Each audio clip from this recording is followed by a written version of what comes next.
credit-led growth is, according to us, is probably a short-term solution, whereas this might not be sustainable in the long run. There was a mention of Poshan 2.0 and Anganwadi centers. What is also required is a sort of balanced approach. When I mean balanced approach, side by side, state intervention also, can aid or help these disadvantaged groups to enhance their livelihood generation.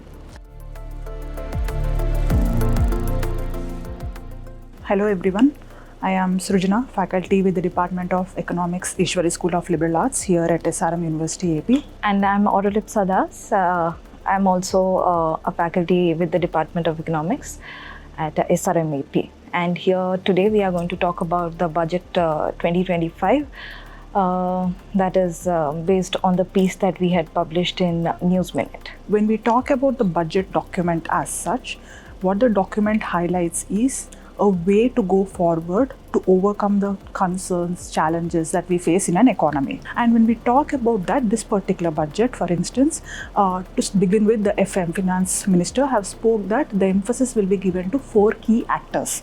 4 key actors meaning Garib, that is the poor, Yuva, that is the youth, Annadata, that is the farmer, and Nari, that is the woman. Approach followed by the current budget or the government is to enhance this job creation through market-driven approach. That is in terms of individuals trying to gain jobs or find jobs through enhancing or accessing credits, where you borrow credits and you try to get into jobs through entrepreneurship, self-employment, and so on.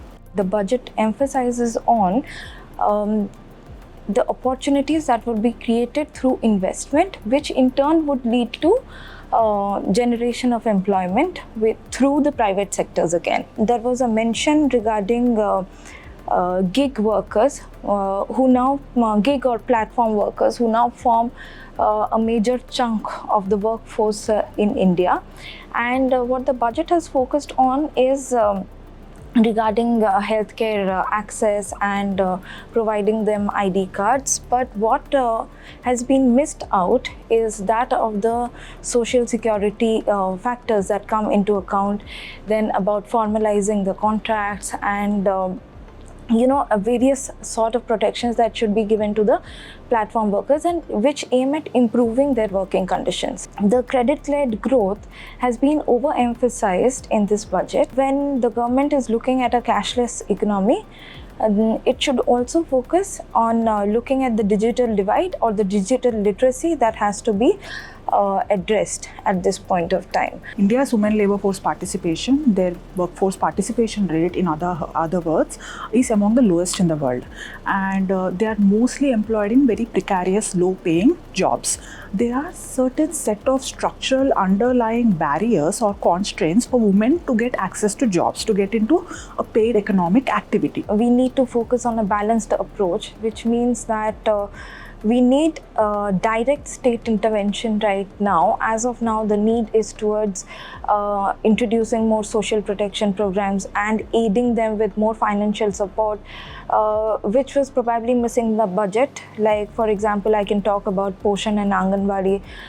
There was a mention of Poshan 2.0 and Anganwadi centers, whereas I think infrastructural support should be given to these areas in order to empower the people below poverty line in order to come out of the poverty trap. So basically, as she was saying about the access to credit, so it also takes us back to how affordable is credit for them. And when we talk of accessibility, it again talks of the debt trap or the circle of repayment that they get into because of the easy access to credit that they get. And not to forget that do they even have the required amount of